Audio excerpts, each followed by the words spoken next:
ఓం ఓం శ్రీ గురుభ్యో నమః. ఉపనిషత్ శాంతి మంత్రం. ఓం పూర్ణమద పూర్ణమిదం పూర్ణాత్ పూర్ణముదచ్యతే పూర్ణస్య పూర్ణమాదాయ పూర్ణమేవావశిష్యతే. ఓం శాంతి శాంతి శాంతి.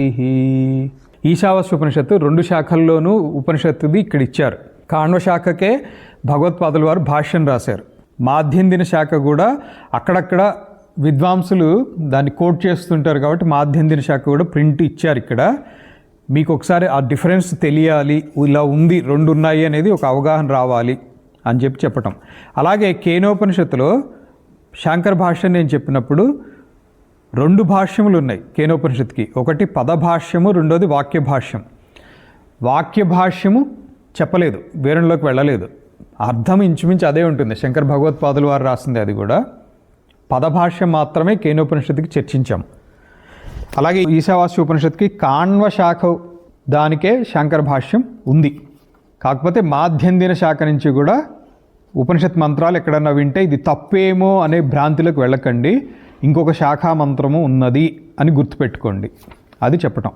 సో మరొకసారి ఈశావాస్య ఉపనిషత్ శాంతి మంత్రంతో ప్రారంభించుదాం. ఓం పూర్ణమద పూర్ణమిదం పూర్ణాత్ పూర్ణముదచ్యతే పూర్ణస్య పూర్ణమాదాయ పూర్ణమేవావశిష్యతే. ఓం శాంతి శాంతి శాంతి. నిన్నటి వరకు మనము అష్టమ మంత్ర పర్యంతం విచారణం అకుర్మః, విచారణం చేస్తున్నాం. 8వ మంత్రం పర్యంతం కంటిన్యూ చేద్దాం. 9వ మంత్రం నుంచి 9వ మంత్రం. అంధం తమః ప్రవిశంతి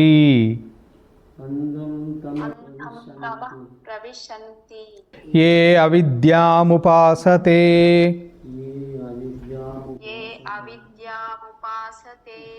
తతో భూయ ఇవ తే తమో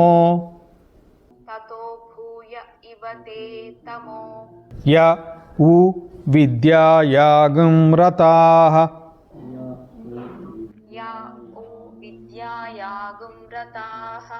కలిపి చదువుదాం. అంధం తమః ప్రవిశంతి ఏ అవిద్యాముపాసతే తతో భూయ ఇవ తే తమో య ఉ విద్యాయాగం రతాః. దీనికి పదచ్ఛేదం. అంధం తమః ప్రవిశంతి ఏ అవిద్యాం ఉపాసతే తతః భూయ ఇవ తే తమః య ఉ విద్యాయాగం రతాః.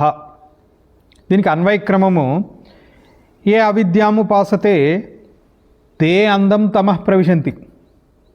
ఎవరైతే అవిద్యని ఉపాసిస్తారో అంటే కర్మ ఉపాసనలలో మునిగి తేలుతూ ఉంటారో వాళ్ళకి అంధలోకాలకి గతి. అంటే స్వర్గలోకం కూడా అసురలోకమే. యా ఊ విద్యాయాం రతాః తే తతః భూయ ఇవ తమః ప్రవిశంతి. ఉపాసనలో ఆసక్తి కలిగినటువంటి వాళ్ళు అంతకంటే చీకటిలోకి వెళ్ళిపోతారు. అంటే ఓన్లీ కర్మ చేసినటువంటి వాళ్ళు అంధలోకాలకి, ఓన్లీ ఉపాసన మాత్రమే చేసేటువంటి వాళ్ళు కర్మ చేయకుండా వాళ్ళు ఇంకా అంతకంటే చీకటిలోకి వెళ్ళిపోతారు, చీకటి లోకాలకి వెళ్తారు. తద్వారా ఉపనిషత్కారుని యొక్క ఉద్దేశం, వేదమాత యొక్క ఉద్దేశం ఏంటంటే కర్మ ఉపాసన 2 కలిపి చెయ్యాలి. ఓన్లీ కర్మ చేస్తాను అంటే నేను ఓన్లీ యజ్ఞాగాది కర్మలు చేస్తాను, ఉపాసన చేయను. ఉపాసన అనేటువంటిది భావన ప్రధానమైనటువంటిది. భవానీ భావనాగమ్య భవారణ్య కుఠారిక. భావన లేకుండా కర్మ చేస్తే అది మెకానికల్ అయిపోతుంది, రోబోట్ లాగా. ఇప్పుడు యజ్ఞం చేస్తున్నారు, యజ్ఞం చేసేటప్పుడు ఎటువంటి భావనతో చేయాలి? లలితా యజ్ఞం చేస్తున్నారు. సాక్షాత్ లలితాదేవికి అగ్నిదేవుడు మనం అర్పించేటువంటి ఆహుతుల్ని తీసుకుని వెళ్తున్నారు. ఈ భావనతో చేయాలి. అగ్నిదేవుడిలో ఆహుతి చేసేటువంటిది సాక్షాత్ అమ్మవారి పాదాల దగ్గర నేను సమర్పిస్తున్నాను అనే భావనతో చేయాలి. ఇలా భావన లేకుండా దీన్నే ఉపాసన అంటున్నారు. ఉపాసన అంటే భావన ప్రధానమైనటువంటిది. ఈ భావన లేకుండా చేసేటువంటి పూజ కానీ యజ్ఞం కానీ ఇవన్నీ కూడా అంధలోకాలకి దారితీస్తాయి. పోనీ అసలు కర్మ చెయ్యరు, నేను ఓన్లీ ఉపాసన మాత్రమే చేస్తాను, వీళ్ళు ఇంకా చీకటిలోకాలకి వెళ్ళిపోతారు. అందుకని కర్మ ఉపాసన రెండు కలిపి చేయమనే శృతి చెప్తోంది. కానీ జ్ఞానముతోటి కర్మ సముచ్చయం కుదరదు. సంక్షిప్తంగా 9వ మంత్రానికి అర్థము, ఎవరైతే కర్మ మాత్రమే ఆచరిస్తారో, అవిద్యను ఉపాసిస్తారో వాళ్ళు గాఢమైనటువంటి చీకటి లోకాల్లో ప్రవేశిస్తారు. అదే విద్య, విద్య అంటే ఇక్కడ ఉపాసన, ఆత్మజ్ఞానం కాదు, ఉపాసన. ఉపాసనలో ఆసక్తి కలిగినటువంటి వాళ్ళు అంతకంటే కూడా చీకటి లోకాల్లోకి వెళ్ళిపోతారు. అంటే విడివిడిగా కర్మ చేసినా లేదా ఉపాసన చేసినా అంధలోకాల్లో ప్రవేశిస్తారు. కర్మ ఉపాసన సముచ్చయంతో చేస్తే బ్రహ్మలోకంలో ప్రవేశిస్తారు. అది ముందు ముందు ఎలా వివరిస్తారనేది చూద్దాం. సో ఇక్కడ దీనికి శాంకర భాష్యం. ముందుగా ఆక్షేపణతోటి మొదలవుతుంది. పూర్వపక్షి యొక్క ఆక్షేపణ, అంధంతమ కథం పునః ఏవం అవగమ్యతే నతు సర్వేషామితి. ఇదంతా కూడా ముందుంది. కథం పునః ఏవం అవగమ్యతే నతు సర్వేషామితి ఉచ్యతే. ఉచ్యతే అంటే చెప్పబడుతోంది. ఏం చెప్పబడుతోంది? ఇది కర్మనిష్ఠులకే కానీ అందరికీ కాదు అని ఎలా తెలుస్తుంది అంటే, మీరు ఏదైతే ఇప్పుడు అంధలోకాల్లో ప్రవేశిస్తారో అని చెప్తున్నారో ఇది జ్ఞాననిష్ఠులకి ఇలా జరగదని ఏంటి? పూర్వపక్ష ఆక్షేపం అన్నమాట. జ్ఞాననిష్ఠులకి ఇలా జరగదని ఎలా తెలుస్తోంది? ఇది ఓన్లీ కర్మనిష్ఠుల గురించి చెప్పినట్టుగానే ఉంది. అయితే ఉచ్యతే అంటే దానికి సమాధానం భగవత్పాదుల వారు చెప్తున్నారు. ఉచ్యతే అకామినః సాధ్య సాధన భేద ఉపమర్దేన యస్మిన్ సర్వాణి భూతాని ఆత్మైవాభూద్విజానతః తత్రకో మోహః కశోకః ఏకత్వం అనుపశ్యతః. ఇది ముందు మంత్రంలో చెప్పుకున్నాం. సాధ్య సాధన అంటే ఏదన్నా ప్రయత్నం చేసి సాధన ద్వారా సాధింపబడేటువంటిది. ఆత్మనిష్ఠుడు అయినటువంటి వాడికి, ఇక్కడ ఆత్మనిష్ఠుడు అని అంటే అకామినః అన్నారు. అకామినః అంటే ఎటువంటి కామన లేనటువంటి వాడు అకామి. కామకామి అంటే ఏదో ఒక కామ్య కోరిక కలిగినటువంటి వాడు కామకామి. అకామి కోరిక లేనటువంటి వాడు, ఎటువంటి కోరిక లేనటువంటి వాడు, దానికి బహువచనము అకామినః. సాధ్య సాధన భేద ఉపమర్దేన అంటే ఇక్కడ సాధ్యములు సాధనములు ఇలాంటి భేదం ఏముంటుంది? అసలు కోరికే లేనటువంటి వాడికి ద్వైత బుద్ధి ఎందుకు ఉంటుంది? అది లేకపోవటం ద్వారా అంతా సమదర్శిగా ఉంటారు వీళ్ళు, ఏకత్వ దర్శనం కలుగుతూ ఉంటుంది. యస్మిన్ సర్వాణి భూతాని ఆత్మైవాభూద్విజానతః. ఏ కాలములో అయినా ఏ స్థితిలో అయినా కూడా అకామి అయినటువంటి ఆత్మజ్ఞానికి అన్ని భూతములు పరమాత్మయందు లేదా ఆత్మయందు, ఆత్మయే ఆ రూపంలో ఉంది అనేటువంటి దృఢ నిశ్చయంతో ఒకటే దృష్టిలో ఉంటాడు, ఏకత్వ దృష్టిలో. అలాంటి ఏకత్వాన్ని దర్శించేటువంటి జ్ఞానికి తత్రకో మోహః కశోకః. అలాంటి జ్ఞానికి మోహము, శోకము, భయము ఇవన్నీ ఎందుకు వస్తాయి? అభయం అద్వైతం. ద్వితీయ వస్తువు ఆలోచన లేనటువంటి వాడికి భయం ఎందుకు వస్తుంది? అడవిలో ఉన్న ధైర్యంగానే ఉంటాడు, నగరంలో ఉన్న అలాగే నిశ్చింతగా ఉంటాడు. మోహము లేదు, శోకము లేదు, ఎటువంటి కామన లేదు. కామన లేనటువంటి వాడికి ఇంకా వ్యామోహం దేని మీద కలుగుతుంది? ఇది యత్ ఆత్మ ఏకత్వ విజ్ఞానం తన్న కేనచిత్ కర్మణా జ్ఞానాంతరేణ వా హి అమూఢః సముచ్చిచీషతి. అద్వయమైనటువంటి ఆత్మజ్ఞానము ఇదేదో కర్మతోటో లేదో ఉపాసనతోటో పొందగలిగినటువంటిది కాదు, లేదా సముచ్చయంతో కానీ. కర్మ ఉపాసన నేను చేస్తాను, నాకు ఆత్మజ్ఞానం కలుగుతుంది అని ప్రయత్నం కూడా చేయడు ఏకత్వ దర్శనం కలిగినటువంటి వాడు. వాటి ద్వారా పొందలేరు ఇది. కానీ ఇక్కడ ఈ మంత్రంలో ఏం చెప్తున్నారు? సముచ్చయమును కోరినటువంటి అవిద్వాంసుడు అంటే ఆత్మజ్ఞాని కాదు, ఇంకా ఇతనికి కోరికలు ఉన్నాయి. ఆ కోరికలు ఉండి కర్మ ప్లస్ ఉపాసన రెండు చేస్తే సత్యలోకం వరకు వెళ్ళొచ్చు, బ్రహ్మలోకం వెళ్ళొచ్చు, బ్రహ్మగారితో సహా భోగంలో అనుభవించవచ్చు. అవి ఏం భోగాలు ఉంటాయి అనేది తర్వాత విషయం అక్కడ. సో ఇలా సముచ్చయం చేయగోరుతాడు. అలాంటి అవిద్వాంసుడిని నిందించటం అన్నమాట. ఎటువంటి అవిద్వాంసుడు అంటే కేవల కర్మి అని అనుకోవచ్చు. ఇహతు సముచ్చిచీషయ అవిద్వాది నిందాక్రియతే. సముచ్చిచీషయ, సముచ్చయము విధి కొరకై, సముచ్చయం చేయుట కొరకై. శాస్త్రానుసార మార్గంలో కానీ లేదా ఏదైనా యుక్తితో కానీ కర్మ ఉపాసనల యొక్క సముచ్చయము సంభవం, పాసిబిలిటీ ఉంది. ఎందుకంటే కల్పనకి రూల్స్ లేవు, లిమిటేషన్స్ లేవు కల్పనకి. సో అది ఈ మంత్రంతో మొదలుపెట్టి చెప్తున్నారనమాట. 8వ మంత్రంలో చెప్పబడినటువంటి అంశం అది. 9వ మంత్రంలో చెప్పబోయేటువంటిది ఈ సముచ్చయం గురించి మాట్లాడతారు. తత్రచ యస్య ఏన సముచ్చయ సంభవతి న్యాయతః శాస్త్రతో వా, న్యాయతః వా శాస్త్రతః అని ఇక్కడ. తద్ ఇహ ఉచ్యతే యత్ దైవం విత్తం దేవతా విషయం జ్ఞానం కర్మ సంబంధిత్వేన ఉపన్యస్తం. ఇక్కడ జ్ఞానము అని ఈ 9వ మంత్రం నుంచి ఎక్కడ వచ్చినా కూడా ఈ ఉపనిషత్తులో జ్ఞానం అనేటువంటిది ఉపాసన, విద్య అన్నా కూడా ఉపాసన. అవిద్య అంటే కర్మ, వేద విహిత కర్మ. ఉపాసనకి కర్మకి సంబంధం ఉంది. ఈ ఉపాసనకే దైవవిత్తము అని ఒక పేరు పెట్టారు. విత్తము మానుష విత్తము, దైవ విత్తము భిన్నం అన్నమాట. మానుష విత్తం అంటే ఏంటి?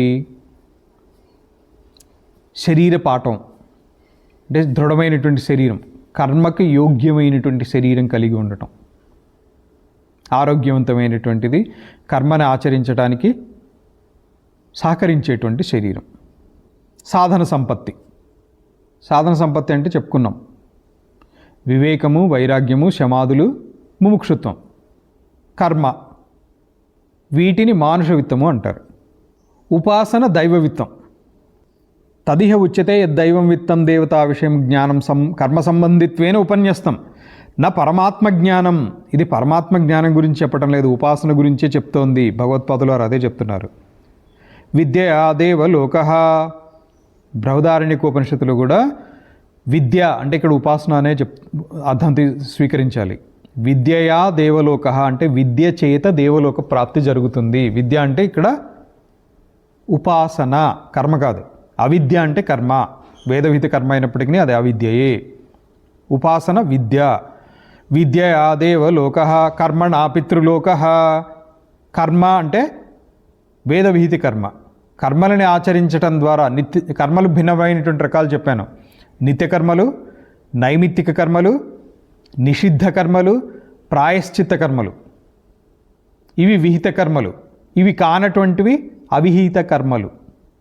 వేదము ఈ 4 కర్మల్ని సూచిస్తుంది, చెప్తోంది. నిత్యకర్మలు, నైమిష్టిక కర్మలు, నిషిద్ధ కర్మలు, ప్రాయశ్చిత్త కర్మలు. ఇవి కానటువంటివన్నీ కూడా అవిహిత కర్మలు. అదేంటంటే అవిహిత కర్మ అని చెప్పి ఇంకో కేటగిరీ స్పెషల్గా ఉంటుందా? ఎవరు అడగటం లేదు మీరు. నిషిద్ధ కర్మ అంటేనే వేదం ఇది చెయ్యొద్దు అని చెప్పింది కదా, మరి అవిహిత కర్మ ఏంటి? ఎందుకంటే కర్మలకి ఒక ఎండ్ లేదు, కాలానుగుణంగా ఏదేదో జరిగిపోతూ ఉంటాయి. సో బృహదారణ్యక ఉపనిషత్తులు కూడా విద్యయా దేవలోక కర్మణా పితృలోక ఇది పృథక్ ఫలశ్రవణాత్. వేరే శృతిలో కూడా ఇలాగే చెప్పబడింది. ఈశావాస్య ఉపనిషత్తులోనే కాదు, బృహదారణ్యకంలో కూడా కర్మలను ఆచరించడం ద్వారా దేవలోక ప్రాప్తి కలుగుతుంది. అంతే. ఉపాసన ఇక్కడ కర్మ అంటే విద్యయా దేవలోక. విద్యయా దేవలోక అంటే విద్య చేత దేవలోకం ప్రాప్తి కలుగుతుంది. ఉదాహరణ, లలిత ఉపాసన చేసేటువంటి వాళ్ళు ఉన్నారు. అంత్యకాలంలో ఎక్కడికి వెళ్తారు వీళ్ళు? మణిద్వీపం, చింతామణి గృహం, రత్నమండపం, పరమశివ పర్యంక ఆసనం విన్నారు కదా. సో ఆ మణిద్వీపంలో ఏదో ఒక చోట ఏదో ఒక మూల ఎక్కడో ఒక చోట చిన్న పని ఉంటుంది. ఉపాసన బాగా చేస్తే, అమ్మవారు ఉపాసన చేస్తే ప్రవేశం ఉంటుంది.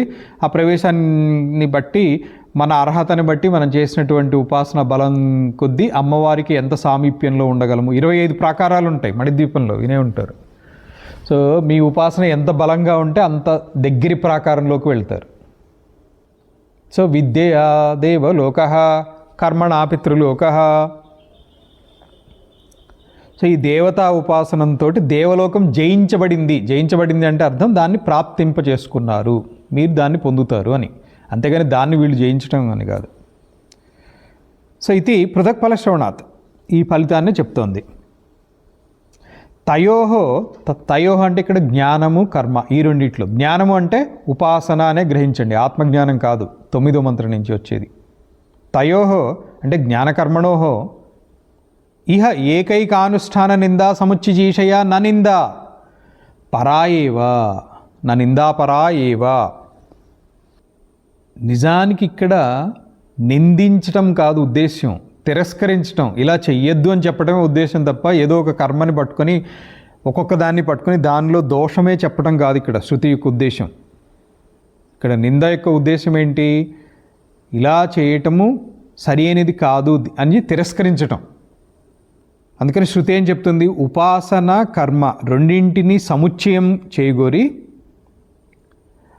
ఆ మంత్రాల్లో ఒక్కొక్క దాన్ని మాత్రమే అనుష్ఠించటాన్ని నిందిస్తోంది. ఒక్కొక్క దాన్ని అంటే ఓన్లీ కర్మ లేదా ఓన్లీ ఉపాసన, ఇలా విడివిడిగా ఏదో ఒక్కదాన్నే పట్టుకొని చేస్తాను అనేదాన్ని నిందించటం ఇదంతా. అంతే తప్ప శృతికి కర్మని నిందించటమో ఉపాసనని నిందించటమో కాదు ఉద్దేశం. విడివిడిగా చేస్తే ఫలితం రాదు అని చెప్పటం ఇక్కడ సముచ్చయం చేయమని చెప్తోంది. తయో జ్ఞానకర్మణో ఇహ ఏకైకానుష్ఠాన నిందా సముచ్చిచీషయ న నిందాపరాయేవ. ఉపాసన బాగా చేశారనుకోండి, కేవల కర్మలు పొందలేనటువంటి దైవలోకం దాకా ప్రాప్తి ఉంటుంది.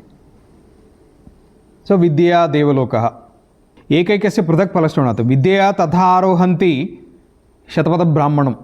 శతపథ బ్రాహ్మణం అంటే బృహదారణ్యక ఉపనిషత్తుకి ఇంకొక పేరు. విద్యయా దేవలోక నా తత్ర దక్షిణాయంతి. దక్షిణాయన మార్గంలో వెళ్ళరు వీళ్ళు అని, అంటే ఉత్తరాయణ మార్గంలో వెళ్తారు. కర్మణా పితృలోక ఇది బృహదారణ్యక ఉపనిషత్తు. ఇది నహి శాస్త్రవిహితం కించిత్ అకర్తవ్యతామియాత్. ఈ రెండు కూడా వేద విహితమైనటువంటివే. వేద విహితము కానటువంటి దాన్ని ఎప్పటికీ కూడా చెయ్యరాదు. ఇప్పుడు మంత్రానికి ఇదంతా కూడా మంత్రానికి పూర్వము కర్మ ప్లస్ ఉపాసన సముచ్చయము గురించి విడివిడిగా చేస్తే ఫలితం ఉండదు, ఉత్తమ ఫలితం ఉండదు. అంటే విడిగా కర్మ చేయటము లేదా విడిగా ఉపాసన చేయటము, ఈ వివరణ అంతా కూడా 9వ మంత్రానికి పూర్వము సంబంధం. జ్ఞానం మొదటి 8 మంత్రాల్లో జ్ఞానం యొక్క ఉత్కృష్టత చెప్పి 9వ మంత్రం నుంచి చెప్పబోయేటువంటి కర్మ ఉపాసనల యొక్క సముచ్చయము గురించి విడివిడిగా చేస్తే ఫలితం ఉండదు, రెండు కలిపి చేస్తే కనీసం దేవలోక ప్రాప్తి హిరణ్యగర్భలోక ప్రాప్తి పర్యంతం ఉంటుంది, ఉత్తరాయణ మార్గంలో వెళ్తారు. ఇది ఇక్కడ ఉద్దేశం. సో ఇప్పుడు 9వ మంత్రానికి ఇప్పటి నుంచి శాంకర భాష్యం. అంధం తమః అదర్శనాత్మకం తమః ప్రవిశంతి. తమః అంటే తమస్సు, చీకటి. ఎటువంటి చీకటి అంటే అదర్శనాత్మకం, ఏమి కనిపించదు, కన్ను పొడుచుకున్నా కనిపించని చీకటి అనేది వివరణ వస్తూ ఉంటుంది. కే ఎవరికి ప్రాప్తి కలుగుతుంది, ఎవరు ప్రవేశిస్తారు? కే అంటే ఇది ప్రశ్నార్థకం. ఎవరు ప్రవేశిస్తారు? ఏ అవిద్యాం విద్యాయా అన్యా అవిద్య. కే ప్రవిశంతి అవిద్యాం విద్యాయా అన్యా అవిద్య. కర్మ, ఇక్కడ అవిద్య అని చెప్పడము కర్మ, ఓన్లీ కర్మ చేసేటువంటి వాళ్ళు అని చెప్పడం. ఇక్కడ కర్మణో విద్యా విరోధిత్వాత్. కర్మ అనేటువంటిది విద్యకి భిన్నమైనటువంటిది, వ్యతిరేకమైనటువంటిది. ఇక్కడ విద్య అనేటువంటి దాంతో ఉపాసన అని తీసుకోవాలి. తాం అవిద్యాం అవిద్య గురించి ఇక్కడ చెప్తున్నారు. ఏమేంటి అనేది అవిద్యలోకి వస్తాయి. అగ్నిహోత్రాది లక్షణాం ఏవ కైవలాం ఉపాసతే తత్పరాః సంతః అనుతిష్ఠంతి ఇది అభిప్రాయః. ఎవరైతే అవిద్యని ఉపాసిస్తారో, అంటే ఎవరైతే కర్మలు ఆచరిస్తారో, ఏమేంట కర్మలు? అగ్నిహోత్రాది కర్మలు. అగ్నిహోత్రము, వైశ్వదేవము, పశుబంధనము, ఆగ్రాయణము, దర్శపౌర్ణమాసము, జ్యోతిష్ఠోమము, సోమయాగము, ఇవన్నీ కూడా కర్మల కిందకే వస్తాయి. అవిద్య అంటే కర్మ, కర్మ అంటే ఇవన్నీ వస్తాయి. ఇవన్నీ వేదవిహితమైనటువంటివే. అయినప్పటికీ ఏం జరుగుతుంది? ఓన్లీ కర్మ చేస్తున్నారు, భావన లేదు. భావన లేకుండా మెకానికల్గా చేసినటువంటి వాళ్ళు అని తీసుకోవచ్చు ఇక్కడ, రోబోటిక్గా చేసినటువంటి వాళ్ళు. వీళ్ళకి అదర్శనాత్మకం తమః ప్రవిశంతి, చీకటి లోకాల్లో ప్రవేశిస్తారు. కారణం వీళ్ళు కర్మని ఏదో మొక్కుబడి వ్యవహారంలాగా ఆచరించటం. తతః కర్మణో విద్యా విరోధత్వాత్ తాం అవిద్యాం అగ్నిహోత్రాది లక్షణామేవ కేవలాం ఉపాసతే తత్పరాః సంతో అనుతిష్ఠంతి ఇది అభిప్రాయః. తతః తస్మాత్ అంధాత్మకాత్ తమసః భూయైవ బహుతరం ఏవ తే తమః ప్రవిశంతి. తతః అంటే అంతకంటే కూడా. అంతకంటే అంటే దేనికంటే? కర్మలను ఆచరించినటువంటి వాళ్ళు ప్రవేశించినటువంటి తమోలోకాలు ఏదైతే ఉన్నాయో వాటికంటే కూడా, అదర్శనాత్మకం తమః ప్రవిశంతి కర్మిష్ట అని ఏదైతే చెప్పారో తతః దానికంటే కూడా. ఇది ఎవరి గురించి చెప్తున్నారు అనేది మీకు ఇప్పటికి అర్థమై ఉండాలి. విద్య కేవలం ఉపాసన చేసేటువంటి వాళ్ళకి. తతః తస్మాత్ అంధాత్మకాత్, అంతకంటే కూడా చీకటి కలిగినటువంటి తమసః భూయ ఇవ బహుతరమేవ తే తమః ప్రవిశంతి. కన్ను కానరాని ఈ చీకటి లోకాలు, కర్మని మాత్రమే ఆచరించేటువంటి వాళ్ళు పొందేటువంటి చీకటి లోకాల కంటే కూడా ఇంకా కారు చీకట్లు కమ్మినటువంటి లోకాలు ఏవైతే ఉంటాయో వాటిలో ప్రవేశిస్తారు. ఎవరు ప్రవేశిస్తారు? కర్మహిత్వా ఏ తు విద్యాయాం ఏవ, అంటే దేవతాజ్ఞానే ఏవ రతాః అభిరతాః. కర్మని ఆచరించకుండా ఉపాసన మాత్రమే, దేవతా ఉపాసన మాత్రమే చేసేటువంటి వాళ్ళు ఎవరైతే ఉంటారో, కర్మని ఆచరించకుండా, వాళ్ళు వేదవిహిత కర్మలని ఆచరించేటువంటి వాళ్ళు పొందేటువంటి తమోలోకాల కంటే కూడా దట్టమైనటువంటి తమస్సు ఆవరించినటువంటి చీకటి లోకాల్లో కేవల ఉపాసకులు ప్రవేశిస్తారు. అంటే వీళ్ళు ఓన్లీ దేవత యొక్క ఉపాసన ఎందు మాత్రమే మునిగి ఉంటారు. సో ఇది 9వ మంత్రానికి భాష్యార్థం. 10వ మంత్రంలో చెప్పబోయేటువంటి దానికి అవతారిక. తత్ర అవాంతర ఫలభేదం విద్యాకర్మణో సముచ్చయ కారణం ఆహా. అన్యథా ఫలవత్ అఫలవతో సన్నిహితయో అంగాంగితయా జామిత ఏవ స్యాత్ ఇతి. కేవల కర్మ లేదా కేవల ఉపాసన, ఈ రెండింటిని ఈ భాష్యం ద్వారా, 9వ మంత్రం యొక్క భాష్యం ద్వారా నిందించటం జరిగింది. నిందించటం అంటే ఇక్కడ వాటిని దూషించడం అని కాదు, వాటిలో దోషం ఉంది అని ఎత్తి చూపటం, అది చేయటం జరిగింది. అయితే ఉపాసన కర్మల యొక్క అవాంతర ఫల భేదం ఇప్పుడు శృతి చెప్తుంది. ముఖ్య ఫలం ఒకటి ఉంది కదా, అవాంతర ఫలం. అదేంటి? చిత్తశుద్ధి. చిత్తశుద్ధి ద్వారా ఆత్మజ్ఞానం కలుగుతుంది. ఈ ఫలభేదమే సముచ్చయానికి హేతు అవుతుంది. ఫలభేదం అంటే ఏంటి? కేవల కర్మను ఆచరించి చీకటి లోకాలు పొందటము, కేవల దేవతా ఉపాసన చేసి అంతకంటే చీకటి లోకాలు పొందటము. దీనికి భిన్నమైనటువంటి ఫలం ఏంటి అని అంటే, కర్మ దేవతా ఉపాసన కలిపి చేసేటువంటి వాళ్ళకి కలిగేటువంటి ఫలితము చిత్తశుద్ధి, తద్వారా ఆత్మజ్ఞానము. ఇది ఫలాంతరం. ఈ ఫలాంతరం ఏదైతే ఉందో ఇదే సముచ్చయమునికి హేతు. దేని సముచ్చయము? కర్మ ఉపాసన సముచ్చయము. అందుకనే కర్మ ఉపాసన, కర్మ అంటే వేదవిహిత కర్మ, ఉపాసన అర్చన కానీ ధ్యానం కానీ జపం కానీ. ఓన్లీ జపమే చేస్తాను, నేను కర్మ దగ్గర కూర్చోను, అది తప్పు. నేను ఓన్లీ యజ్ఞం చేస్తాను, ధ్యానం చేయను లేదా జపం చేయను, అది ఓన్లీ కర్మ. ఆ రెండు కాదు, కొంత అది కొంత ఇది. అది చేసేటప్పుడు దేవతా భావంతో చేయటం, లేదా లలిత చదువుతున్నాం, జపం చేస్తున్నాం. జపం చేసేటప్పుడు మనస్సులో అమ్మవారికి ముందుగా పూజ చేయమని చెప్తాం. జపానికి ముందు స్టార్టింగ్లో ఏం చెప్తాము? అమ్మవారిని మానసికంగా భావన చేసి షోడశోపచార పూజ చేస్తాం. నైవేద్యం పెట్టండి, అమ్మవారికి పాద ప్రక్షాళన చేయండి, ఇవన్నీ చేస్తారు. అవన్నీ చేస్తే ఏమైంది? కర్మ ఉపాసన కలిపి చేసినట్లు అవుతుంది.